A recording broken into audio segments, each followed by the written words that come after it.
الحمد للہ رب العالمین والصلاة والسلام علی نبینا محمد صلی اللہ علیہ وسلم وعلی آلہ واصحابہ اجمعین ومن تبعہم بإحسان الی یوم الدین۔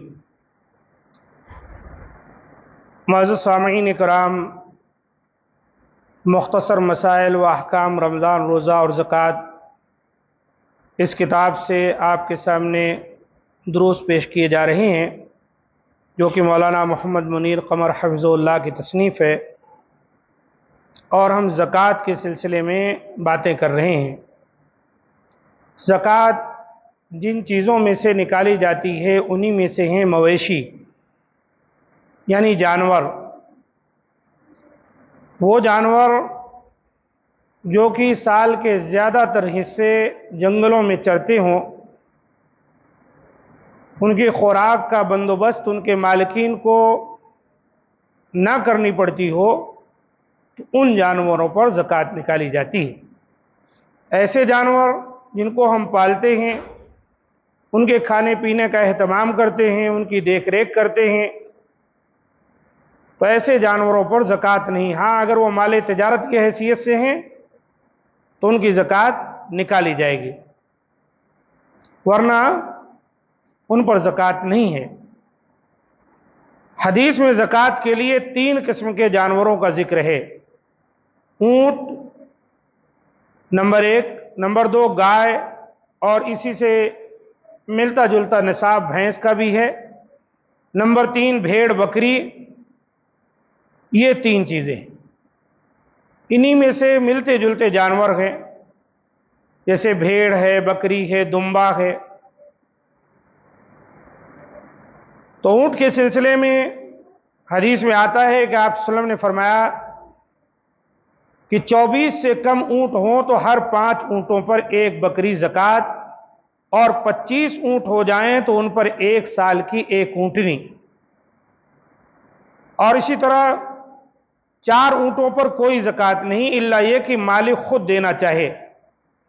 5 سے 9 اونٹوں پر 1 بکری، 10 سے 14 اونٹوں پر 2 بکریاں، 15 سے 19 اونٹوں پر 3 بکریاں، 20 سے 24 اونٹوں پر 4 بکریاں، 25 سے 35 اونٹوں پر 1 سال کی 1 اونٹنی، 36 سے 45 اونٹوں پر 2 سال کی 1 اونٹنی جو تیسرے سال لگ چکی ہو، 46 سے 60 اونٹوں پر 3 سال کی 1 اونٹنی جو چوتھے سال لگ چکی ہو، 61 سے 75 اونٹوں پر 4 سال کی 1 اونٹنی جو 5ویں سال میں لگ چکی ہو، 76 سے 90 اونٹوں پر 2 سال کی 2 اونٹنیاں جو تیسرے سال میں لگ چکی ہوں، 91 سے 120 اونٹوں پر 3 سال کی 3 اونٹنیاں جو چوتھے سال میں لگ چکی ہوں، اور جب اونٹ 120 سے زیادہ ہوں تو ہر 40 اونٹوں پر 2 سال کی 1 اونٹنی، ہر 50 اونٹوں پر 3 سال کی 1 اونٹنی زکوٰۃ ہوگی۔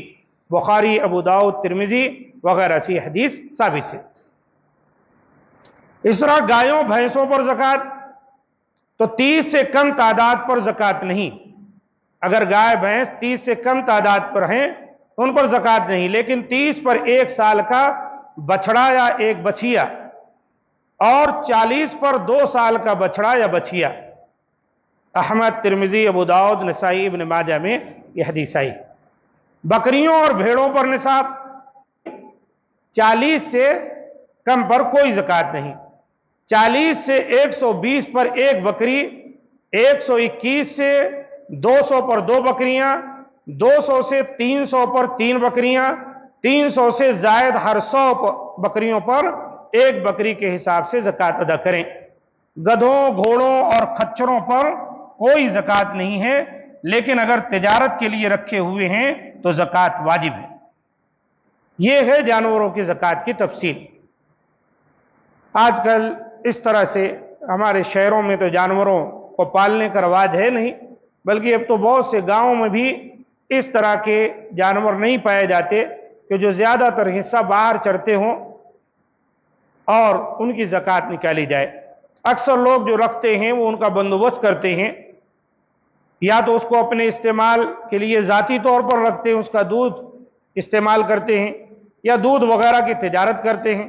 اگر تجارت کرتے ہوں تو ان کی آمدنی پر جو اکٹھا ہے اس پر نصاب ہو اور سال بھر کا عرصہ گزر جائے تو اس پر زکوٰۃ ہے، ورنہ کوئی زکوٰۃ نہیں۔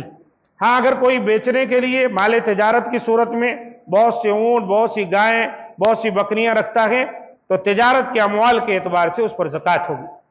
ہاں وہ بکریاں، وہ جانور جنہیں سائمہ کہا گیا ہے، جو زیادہ تر جنگلوں بیابانوں میں اور گھاس پھوس چر کر اپنا پیٹ بھرتے ہوں، مالک کو کچھ بھی نہ دینا پڑتا ہو، تو ان کا وہ نصاب ہے جو یہاں پر ذکر کیا گیا ہے۔ انشاءاللہ باقی باتیں اس سلسلے میں اگلے دروس میں آتی رہیں گی۔ ھذا ما عندی، سبحان ربک رب العزت عما یصفون وسلام علی المرسلین والحمد للہ رب العالمین۔